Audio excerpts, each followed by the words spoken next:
अनन्या, मी तुला विनंती करतो की तुझं मनोगत व्यक्त करावं.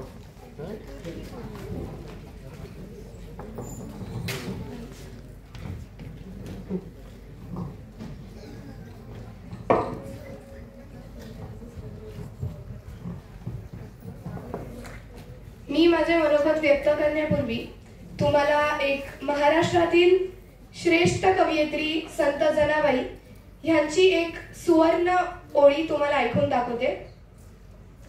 गुरूंचे बोल अमृता समान, घेता त्याचे ज्ञान होते कल्याण.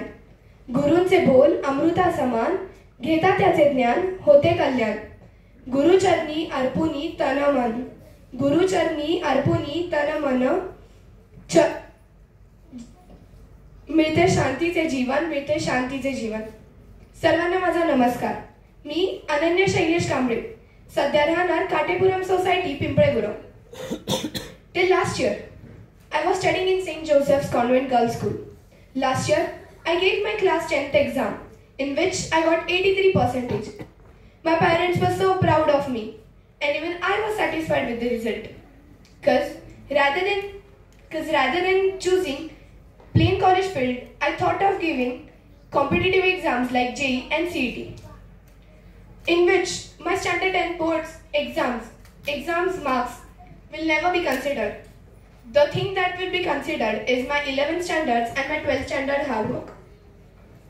By giving these competitive exams, it will help me in my future to get the best colleges of India like IITs and NITs.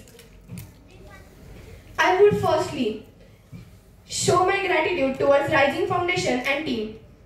As we all know, Rising Foundation has always been helping everyone with whatever they have. Rising Foundation is a great foundation where they have been helping poor and needy people. Seriously, hats off to Rising Foundation. Last year, Rising Foundation they organized a program, life-changing seminar, in which Prasad sir gave me some tips which actually worked. For example, they asked me to meditate at night, get 8 hours sleep so that I could wake up early in the morning and study hard and learn my answers. I previously used to learn big answers at night, but after getting these tips, I thought of giving it a try. And it actually worked. The rest of the day felt fresh. And I made it a habit. तुमच्यापैकी पण कितीतरी विद्यार्थी असतील जे रात्रीचा उशीर अभ्यास करत असतील. पण असे किती विद्यार्थी आहेत जे सकाळी अभ्यास करतात पहाटे उठून? सगळेजण रात्रीचाच अभ्यास करतात? ग्रेट. तुम्ही पण माझ्यासारखं हे अनुभवलं असणार की सकाळी उठल्यावर कंटाळा येतो, अभ्यास करायचं मन लागत नाही, झोप येते, कधी कधी तर एवढा थकवा येतो की मन करतं पुस्तक बंद करून झोपून जावं. मी तुम्हाला एक सजेस्ट करेन, सकाळीचा अभ्यास चालू करण्यापूर्वी थोडासा व्यायाम करा, स्ट्रेचिंग करा, बॉडी वॉर्मअप करा. जास्त वेळ नाही, 10 ते 15 मिनिटच करा. It will actually work. In standard 10 even I did the same thing.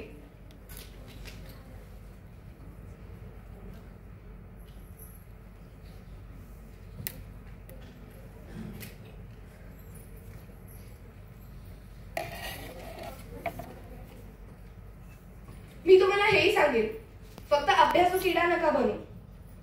अभ्यास कराच आणि केलाच पाहिजे, पण त्याच्यासोबत ऑलराऊंडरही बना. मी खरं सांगते मित्रांनो, मी माझ्या 10वीत अभ्यासासोबत इतर करिक्युलम ऍक्टिव्हिटीज मध्ये सुद्धा भाग घेतला. मी 10वी मध्ये मंगळागौर खेळली, मंगळागौरीसाठी बुलेट चालवायला शिकले, गणपती उत्सवात डान्स केला आणि नवरात्रीमध्ये सर्व खेळात भाग घेतला. आता ऑलराऊंडर बनण्याचा फायदा काय?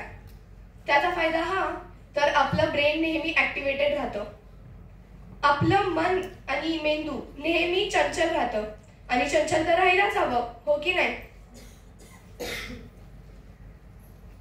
आजच्या या दिवशी मी तुम्हाला अजून एक गोष्ट सांगेन, ती म्हणजे संस्कार आणि संगत. आजच्या या युगात संस्कार संगतीपेक्षा खूप महत्त्वाचे आहे असे मला वाटते. आजच्या या जीवनात आपल्या समोर एक एक्झाम्पल आहे. सचिन तेंडुलकर आणि विनोद कांबळी हे दोन्ही क्रिकेटर्स आपल्याला माहितीच असतील. हे दोघेही शालेय जीवनापासून एकत्र होते. त्या दोघांनी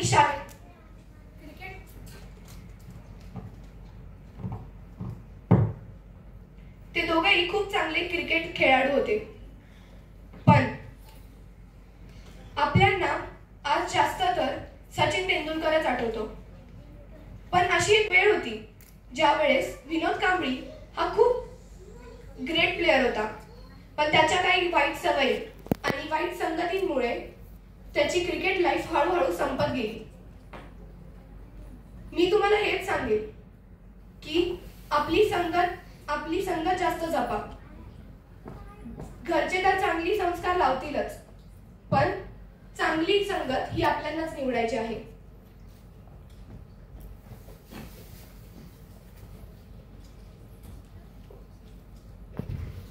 मी माझे मनोगत आज आषाढी एकादशी ह्याच्या निमित्त मी माझे मनोगत एका सुविचाराने संपवते.